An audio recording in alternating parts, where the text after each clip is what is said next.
Welcome to the Currency of Knowledge, a County National Bank wealth management podcast, the podcast where we unravel the layers of prosperity, explore the diverse meanings of wealth, and delve into the stories of those who have built their own versions of abundance. I'm your co-host, Christopher Phillips. And I'm Holly Baker. Join us on this insightful journey as we redefine wealth beyond the balance sheets and uncover the true riches that life has to offer. Let's explore the essence of wealth in all its forms. Well, welcome again to the Currency of Knowledge. Christopher, I'm very excited that today we're going to get to speak with Jere Righter, who, as you know, since you are also involved with the Croswell, is the executive director, our chief artistic director. I just know her as the executive director, so that's what's important. But a little bit about the for our people who do not know, the Croswell is one of the oldest theaters in Michigan. If I'm correct, it was 1866 in which it opened, and of course one of the oldest and longest continuous running theaters in the United States, which is very interesting to me because it's in Adrian, which is part of Lenawee County, one of our hometowns. So very excited to have the opportunity to sit down and talk with Jere and hear all about her life and her works. Well, I couldn't be more excited to have Jere on the podcast. She's one of my favorite humans, and I can't wait to hear her definition of wealth, but also what she does and what the team at the Croswell do, not only for Adrian and Lenawee County, but really, across our kind of area wide. We have a lot of people from Toledo come to shows. It pulls from all over. Yeah. And just the amount of production value each of the show has. But moreover than that is what the Croswell does for the people who come inside its building, whether you're coming into Farvers or whether you're coming into the Croswell.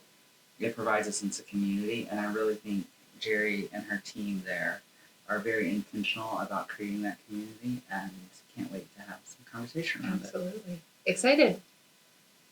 Jere, welcome. We're so excited to have you on our podcast today. Thank you for joining us. My goodness, thank you for having me. I'm honored and thrilled to be here. Well, okay, go ahead. Because, as we were talking before we recorded, I apparently have not given enough time to the podcast for Holly's voice to be heard. So today I'm going to try really hard to allow that to happen. Jere, how long have you been with the Croswell? I have been at the Croswell, well, in my current role, I've been there 15 years, which is kind of remarkable. But I started as a performer there when I was in high school, which is a few more than 15 years ago. How exciting. Yeah. So if you started in high school, obviously theater has always been a passion of yours. Can you tell us a little bit about that passion? Yeah, well, I remember very clearly going to my first audition. A friend was auditioning for a show and asked me to come along with her.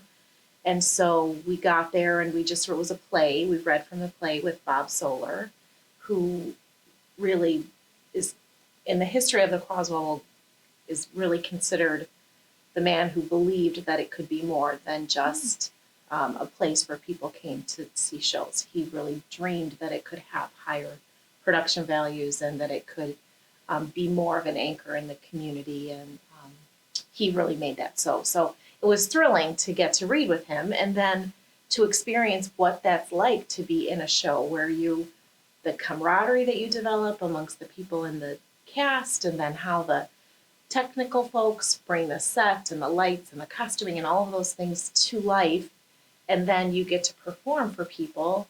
And it was so exciting and so rewarding in a way that nothing else I had done really, really touched me in that way. So I just wanted more and more and more. So then I kind of didn't leave, it feels like, through the rest of my high school time and college. I studied theater at Siena Heights University and continued to do shows at the Croswell through all of that.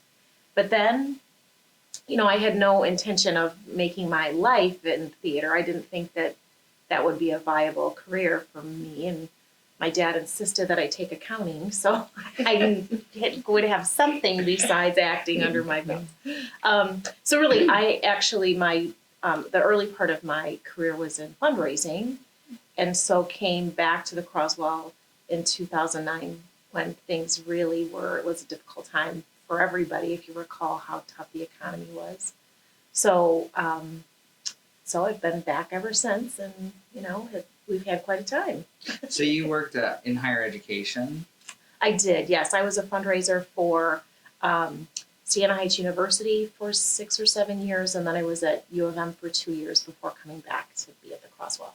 So let's talk about the courage that it took to leave a job at U of M, which is a pretty stable organization. Yes, it is. Older than the Croswell, even, as it turns out. Pretty, kind of known throughout the country. Yeah. And Has a little sports team. Yeah, it has situation. a couple sports teams. And then in 2009, Adrian and southeastern Michigan was kind of at the heart of the financial crisis, being right here, so driven by automotive industry. So you decide to leave your job at U of M and come take a job. And I think it's well known, I don't think I'm speaking out of sorts here, but the Croswell was in real jeopardy of running out of cash to be able to stay open again. You take that jump. So what kind of I think your dad had already passed away by then, but I'm not sure he would have been really supportive of that decision. Probably not. I mean, as a true fan of Michigan, he loved Michigan football probably more than his daughter, in fact. So it would have been a hard choice for him to see me leave Michigan. But really, it wasn't really all that hard because I just knew that if I didn't, the Croswell was in really dire straits, as many nonprofits, as many other kinds of organizations and for-profits were in that time. And I just felt strongly that if I didn't take the skills that I had as a fundraiser and a person who, cares about this community very much and try to save the Croswell, that I would regret it for the rest of my life. If it closed, I would feel guilty.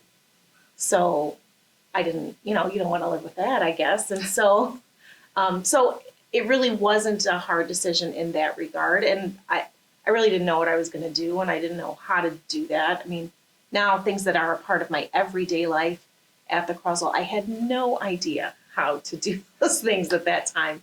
But I did know how to go and talk to people and ask for help. And I knew how to make sure that everything that was happening at that Croswell was the very best we could possibly do it, even if we didn't have money to, now, we'll do a show that calls for an actor or an actress to fly.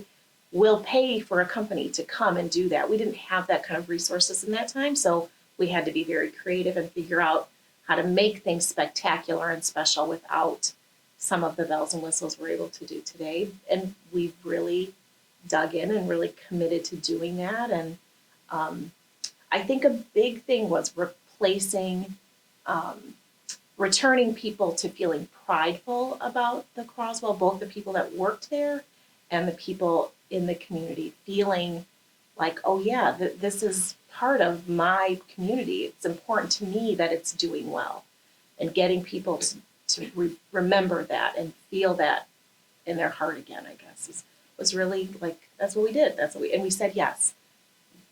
There are a lot of things that we did those days that I would never do today, but I just said, we will say, yeah, if the community wants to do something, if we're approached by someone who wants to try something in the theater, we will do it. We will figure out how to do it. Well, that's amazing. So do you that remember? Explains the fire-breathing guy on our stage. That's a different story. Do you remember the first day that you walk into the Croswell as the artistic director, facing this challenge? Yep. Do you remember what did you do that day? Well, I assembled the staff that was working there at the time, some of whom I knew, pretty well, and some others I didn't really know at all. And, you start by thanking them for everything that they've given. And at that time, it's sad for me in a way. The people who were so dedicated and working there were making such substandard wages that what they were they were giving the community themselves because they weren't making enough. You couldn't live on the money that most of the people who were working there were making. So recognizing and appreciating that gift that they were giving and committing to them that it's going to get better, we, rallied around that idea. And then the next thing we did is cleaned. We cleaned all day.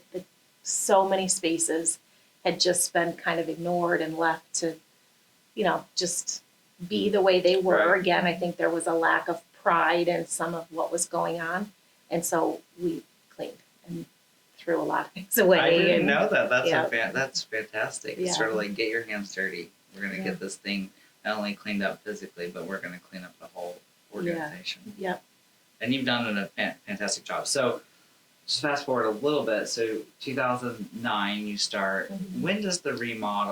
When does the idea of remodeling and kind of this big transformation of the Croswell start? When do you start dreaming that? I really never dreamed exactly that it would go the way that it did, because it certainly is bigger and more spectacular than I ever thought, which is, it's remarkable. But almost immediately, as audiences were coming in, there were two major concerns. I heard people, mostly women, say, well, I'm never coming back here again. I can't wait in this line for the bathroom. It's ridiculous. So hearing it's like, you're not going to come back because the line for the bathroom is too long. Okay, well, this is a problem. And then just working with people, like things would go wrong and we would hire, like electricians and plumbers to come in and do the things that they need to do. And the state of some of the mechanics in the building were so bad that it was really dangerous.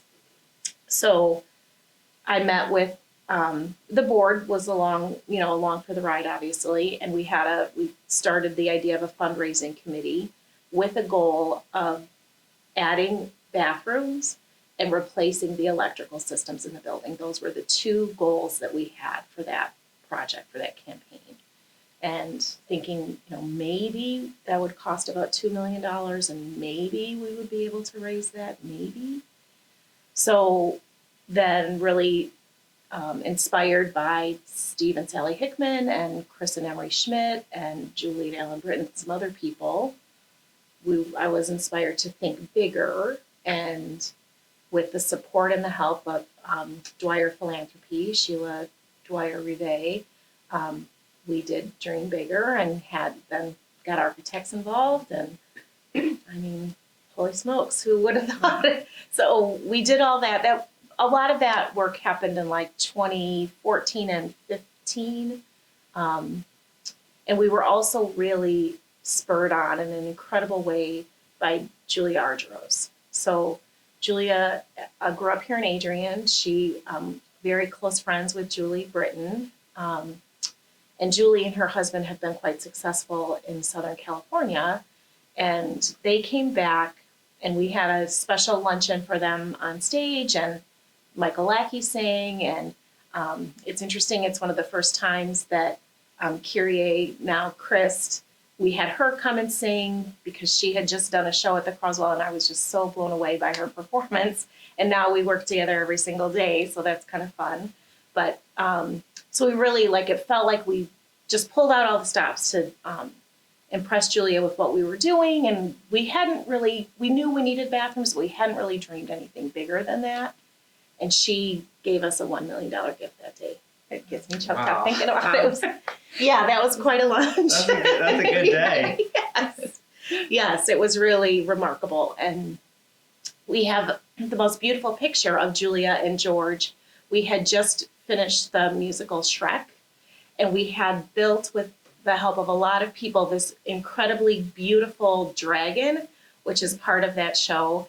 And we have this picture of the two of them standing in our wings with this, this big dragon behind them. It's just the most incredible photo and moment to remember for me, because it started a whole, you get $1 million, you think you need to raise two. Right. It's like, okay, hold on. Let's think a little bigger if we think that we can get more support than that. So it just was a huge domino. Well, That's incredible. It's so exciting to have people from Adrian that, lived a life away from Adrian, Yeah. still supporting the Croswell because of what the Croswell did for her, and what I've heard Julie tell stories about her and Julia coming to the Croswell as teens, Yep. And I think those are fantastic stories, and those are clearly memories that they both treasure. Yes, definitely. And it was really fun to hear them and go sit in some seats where they would sit together, and just it again, you're just reminded of the impact and the pride that people take and where we grew up and the things that were important to us or are important to us. And really, that moment kind of spurred a community experience as well. I didn't know that story until just now, so it's great to hear. But I know what happened afterwards and how the community rallied around the project in a really big way. And now we have this beautiful building, which was beautiful before, but is just restored and renewed. And you reopened the Croswell in 2016? 2017. 2017. So the construction started in June of 2016. We closed the entire front of the building. So now what is the main entry, Farvers, the box office, the bathrooms that are at the front, that was all closed. And so that summer, we had to have restrooms outside. So we rented big trailers for the ladies and porta potties for the gents, and tried really hard to not let people down. They were coming, that summer we did Mary Poppins, which now I think about, that was the biggest selling show of all time at that moment. And all of those people had to go outside to the bathroom. So it'd be raining or whatever was happening. And it's hard to believe that people stuck with us because that was tough. So then the last thing we did that summer in September, we did a show really that Eric Gable put together, which it's just one more list of talents that man has, a show called 150 Years at the Croswell. So that was our 150th anniversary. We did a one weekend kind of retrospective on going all the way back to Governor Croswell building the building, and then closed the building and reopened it. Most of the time, if you've ever built, added onto your house or something like that, the deadline, maybe we need one more month, maybe we need a few more weeks. We couldn't do that because we had to have an opportunity to sell tickets to whatever the opening event was going to be. So we had a hard and fast date of May that year. So we had 3 concerts planned, and Julia came to the reopening. And really, I want to just back up one thing, because something else that she did that speaks to our community so much. So we're raising money, working really hard, but have a pretty big gap to go because, of course, the project got bigger. So had thought we would put together a presentation for Julia to make a gift really to the campaign, since that first $1 million was for the Croswell. We used half of it just to stay open. So working with the director of Julia and George's foundation, she was very interested in, what has the community done? What have all the people in this that care, that are there, and your ticket buyers, what are they doing? So we sent them a list of every person that had donated up to that point. From we had kids who gave a few dollars. We had then some 6-figure gifts and things. They were shocked at the numbers of people, not the amount so much. That was also very significant, but how many people, the Rotary Club and the Kiwanis Club had given significant gifts, that kids and families had given. So that truly touched the Our Girls Foundation in a really major way. And that Christmas was that great big night, our annual fundraising event, Julia announced a $2 million gift to the campaign. Wow. So, but Incredible. she did that because of what the people here did. She could write that check every day of the week for lots and lots and lots of weeks, as it turns out. Yeah. But she was so moved by our community. So then when we had the reopening, that it wasn't many times, I think she's experienced, where it's just a small little private event, and we were packed to the gills with people and had an incredible event. And it just, she I think, took a different kind of pride in what she was able to help us do at the Croswell and in Adrian and in this community That's fantastic. than other places she's given. Which speaks to, I think, one of your super skills, and that's relationship management, and how great you and your entire team at the Croswell are. But I think that you should, take some ownership of that community, rallying the troops of the community, because you did that so well during that campaign. Well, thank you. And I know there was a whole team of people. Yes. So many, committees and just others who help support the board's involvement. And we have a kitchen cabinet, which is the fundraising committee at the Croswell that, virtually every nonprofit has a group like that. We call it the kitchen cabinet because we literally started meeting around Chris and Emery Schmidt's kitchen table. Wow. And so we met every week for weeks and weeks and weeks and weeks to make sure that we were doing the right thing and that, how we would get the community engaged and involved. It was incredible. And we'll be right back. At County National Bank, we believe in the power of personalized service. Whether you're saving for a rainy day or planning a major purchase, we offer a range of deposit accounts and loans tailored to your needs. Our dedicated retail banking team is committed to providing exceptional service, helping you navigate your financial journey with confidence. With convenient in-person branch locations and digital banking options, managing your finances at CNB has never been simpler. And we're back. So we've gotten through the campaign, and so the community and the various foundations really spurred that on. And things are going really well at the Croswell, and then the pandemic hits, which was a challenging time because if you're doing live theater and you can't be together, it's tough. Takes the wind out of your sails. It does. It did. Actually, it's interesting. We had a show at its final rehearsal point. It was having its final dress rehearsal, and the show was written by a team in Toledo, actually, a show for children, and they were and it had some kids in it, some adults, so excited to perform for schools, because we bring the schools in once a year, and they wanted to have a rehearsal. They wanted to have their final dress rehearsal so that their families could come and watch. I said, no, we'll be back in 2 weeks. We'll just pick up right where we left off, and they've never performed that show for an audience before. Yeah, so sad because like all of us, we couldn't be together. Right. And, the Croswell's our business is selling tickets to events. And obviously we couldn't do that. So the board of directors, Christopher, you were on the board at that time. I was the treasurer. Yes. Tough spot. Ooh. Yeah.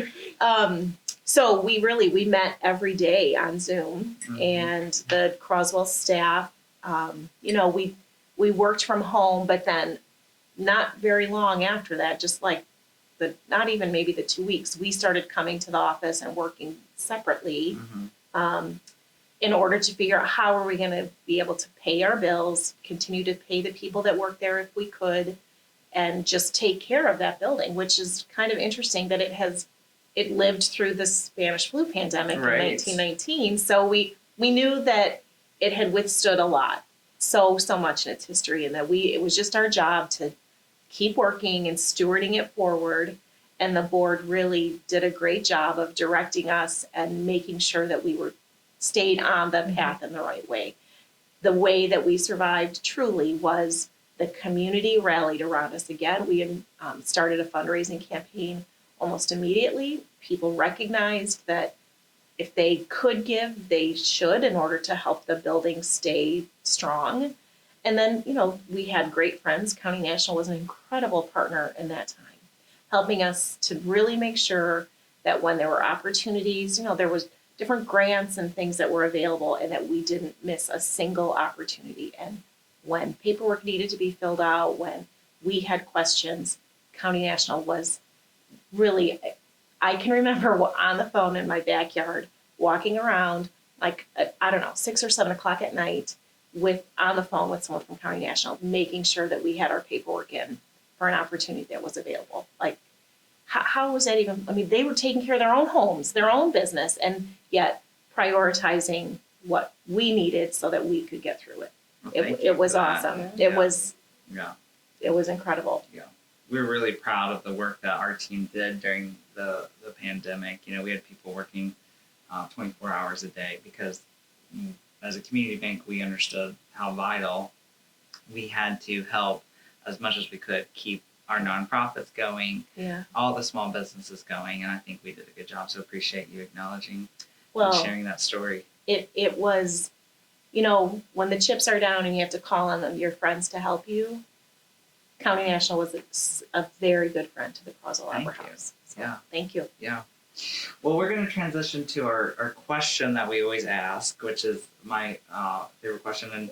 And Great so question. really enjoying the answers. So for you, Jere, what is wealth? It is a very good question. To me, and I would say maybe even for the Croswell. I get emotional all the time. It's an emotional question. Yeah. Wealth is really the abundance of heart. When we talk with people, when we meet people, when we share things with people, it's like we're all Grinches and our heart has to grow a couple of times every day. And when we do things together, I think it does. And that's what theater is. You know, actors, performers, technicians, designers working so hard to create something. And it's not meaningful until you have an audience to share it with. And what the audience gets from the result of that hard work, and then they give back to everybody who is on the other side of things. It's such a synergistic relationship, and to me, that's magical, and that is wealth. Like how you take two things, put them together, and there is more than what you thought possible. Mm-hmm. Theater does that. I think that is the wealth of life, like having more of that, creating more of that, creating more opportunities around that. I think that's wealth as a human being. It's wealth as a part of a community. It's wealth as what an organization like the Croswell does. I really like that. Thanks. I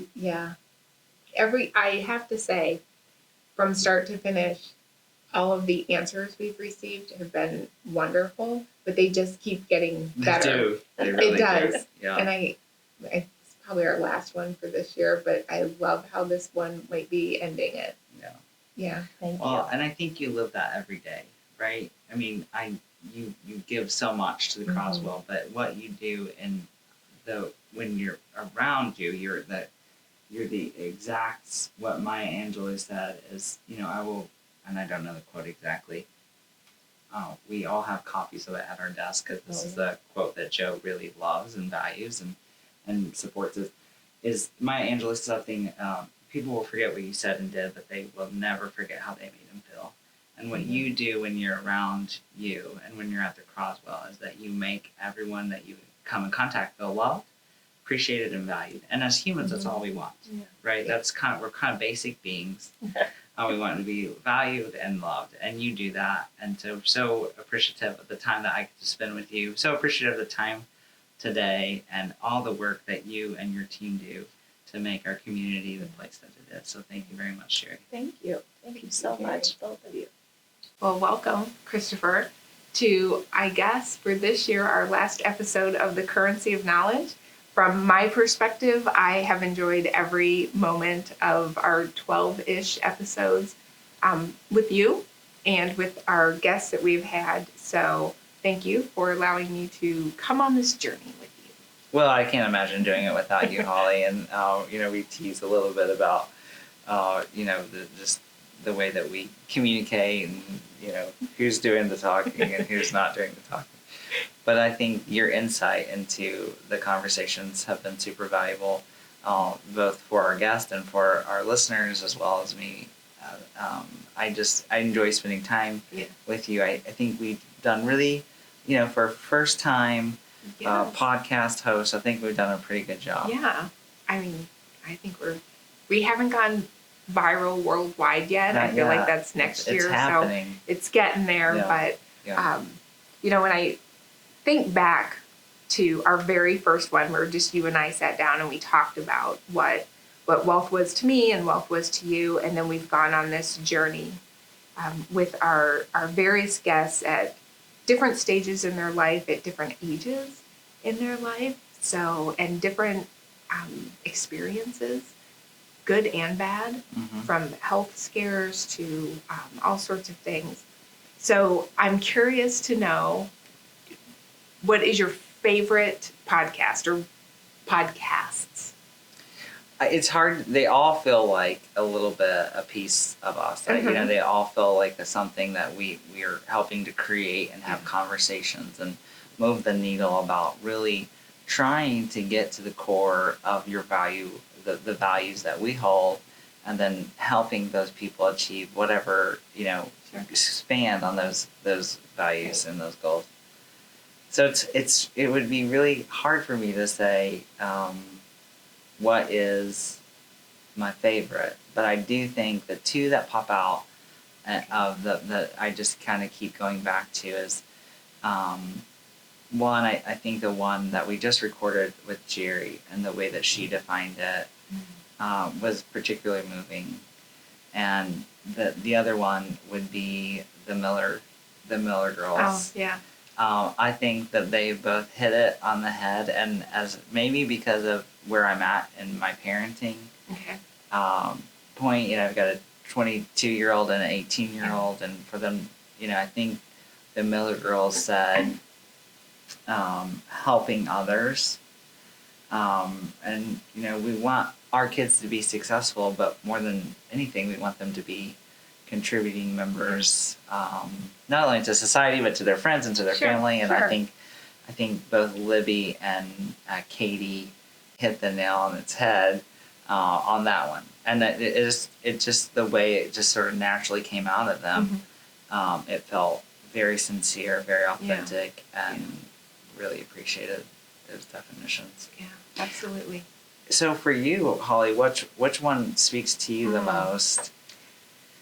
Yeah, so, I loved Katie and Libby as well, so I'm going to switch a little bit. I'm going to say the interns, and here's why. I almost said that too. I think it's because I loved hearing from young people basically the hope of what there is to come. And of late, honestly, poor millennials and Gen Zs kind of get kicked a lot in our culture and in our society. And when we sat down and we listened to them, first of all, amazingly articulate, but each one of them had their definition of wealth did not actually center around money and things, and really truly dealt with community or helping friends and family and their society. And I was moved by that, truly by their sincerity and the idea that at the age of 20 to 22, basically babies. I don't think we had anyone over 21 actually. Oh, really? Yeah. Oh. Anyway, that they are so not inward looking, where, I hate to say it, but at 20, it's pretty inward looking.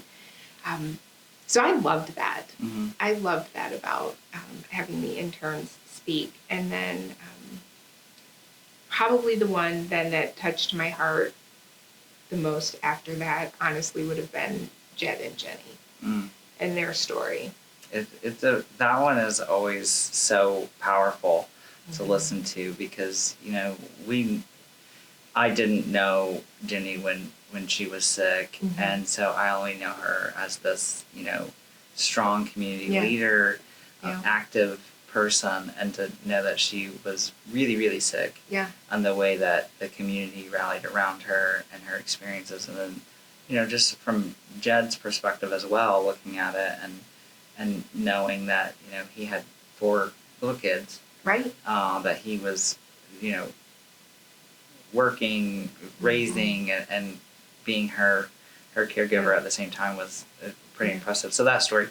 I also, one of the podcasts that I recently listened to was Mayor Baker's. Oh, yeah, Jack. Yeah, Jack did a fantastic job, and really articulate about how he defined wealth around the community. And so a lot of the themes, if we go back to people are involved at the root of every definition,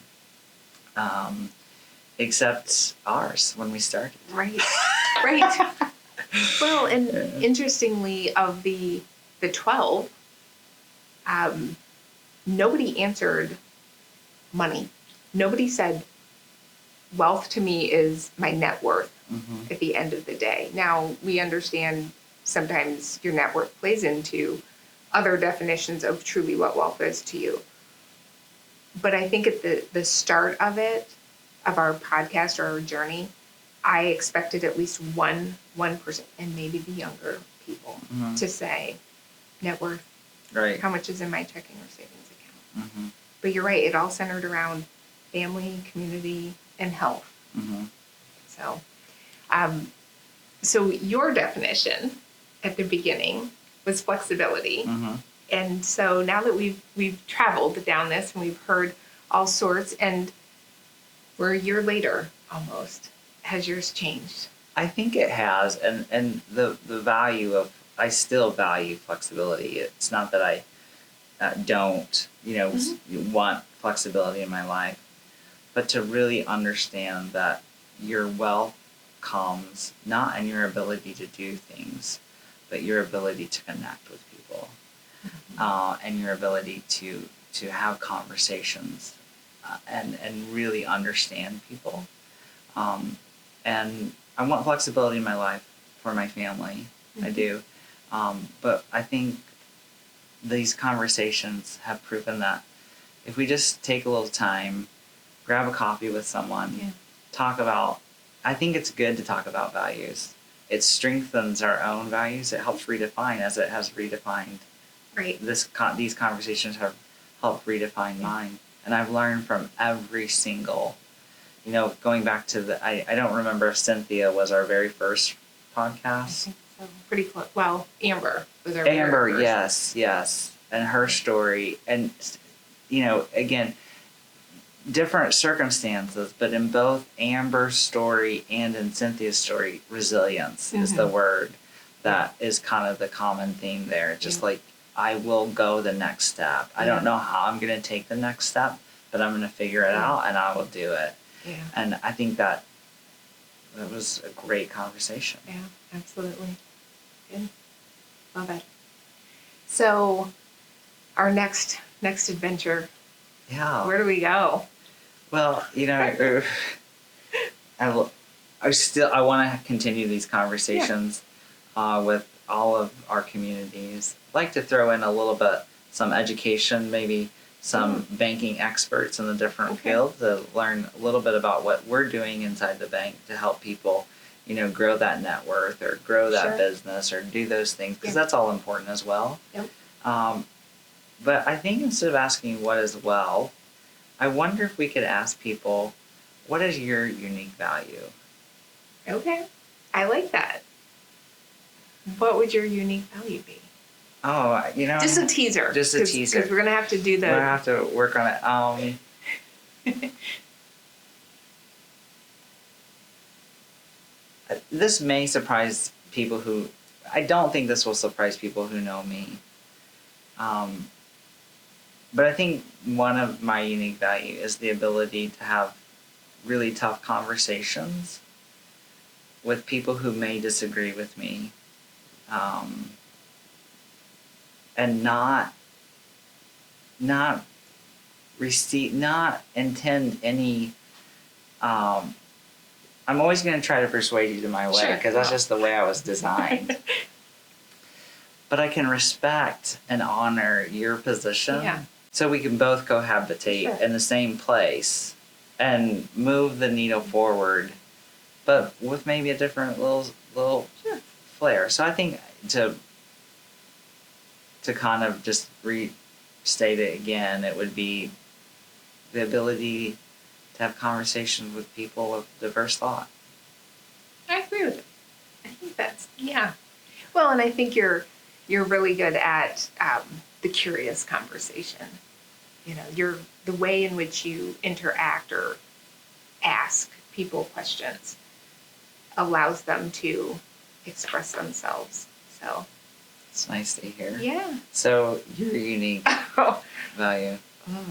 We should maybe answer each other's. yeah, that would have been Yeah, a good one yeah. because I'm kind of struggling. My ability maybe to take information and disseminate it or be able to explain it to someone in such a way that they can understand it. So I, pull something out of legalese or bank talk. Mm-hmm.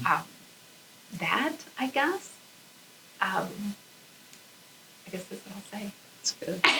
So do you want to? How about I'll give you what I think your unique value. Okay. Yes. I've never really honestly met a person that has the ability to experience, maybe what appears to be on the first glance a blow, for example, and continue on, whether it's in your running, whether it's in your personal life or career. Yeah. You have this unique ability to keep moving forward. And I think it's a superpower that I strive to have because I can get stumbled up pretty quickly over a little blip. And you just seem to be able to muster through with grace and integrity and compassion. Oh, that's very kind. Thank you. I appreciate that. Yeah, well, Yeah. you're very welcome. You just don't know what happens behind the scenes. Well, that's okay. No one needs to see how the sausage is made. So, if I gave you yours, which I kind of did, Yeah. I do really think, and it's interesting because your ability to have those curious conversations or have a conversation with someone and get information from them, free-flowing information, I'm always impressed with because that's really not your training. I mean, you're an attorney, Mm-hmm. and so your legal training is very close-ended questions. You don't want a lot of information. Well, it's sort of that, like, if you just give them the opportunity. No, yes, that is true. So I admire that, though, because Yeah. a lot of people can't do that. Yeah. And you do it truly with so much sincerity that it helps people continue to speak and provide additional information, which is also then something that we probably should put in one of our educational Yeah, pieces. yeah. Because if you think about it from our perspective in what we do every day, which is really to work with our clients and find out their hopes and their dreams and their wants and their needs, and not project perhaps maybe what they think it should be. But if you can just, like you said, if you can just get people talking, Right. you can find out so much more that maybe they don't even know Mm-hmm. they're thinking of. Yeah. Well, and it really starts with the just belief that I really am interested in people. Yeah. Some people may say nosy, and I'm maybe okay. I'll Curious, take it. inquisitive. Yeah, but I just want to know like what really makes a person tick, and I think by asking value-driven questions, Sure. you get to that much quicker than it's cold outside, right? Yeah, we all know it's cold. The weather's not great right now, unless you love this stuff, which Yeah. if you do, I'm happy for you. Yeah. Really am. No. I'm not. So, well, I guess this is, This is it for season 1. yeah, Yeah, I'm looking forward to season 2. me too. I can't wait to get started. It'll be exciting. All right. Thanks. Thank you so much. All right. Have a Thanks good to one. the production team behind it, The behind Brad, the and scenes, Brad. all the thank you. people who are making this work, because Holly and I have the easiest job, just sitting in these chairs, showing up at 10 till 9 and Yeah. he claps and we talk. Yeah. So, Can we get hair and makeup next year? I think Have so, we hit probably. that? I mean, Maybe it's wardrobe? getting so big that we'll probably have to, Maybe just one. Maybe. maybe we'll do a Just make we'll have to create a studio where we have seats, like a Live studio audience. live studio audience. Oh, yes. We should do that for the officers meeting. Everything starts with a dream. That's right. Yay! Us. That's a wrap.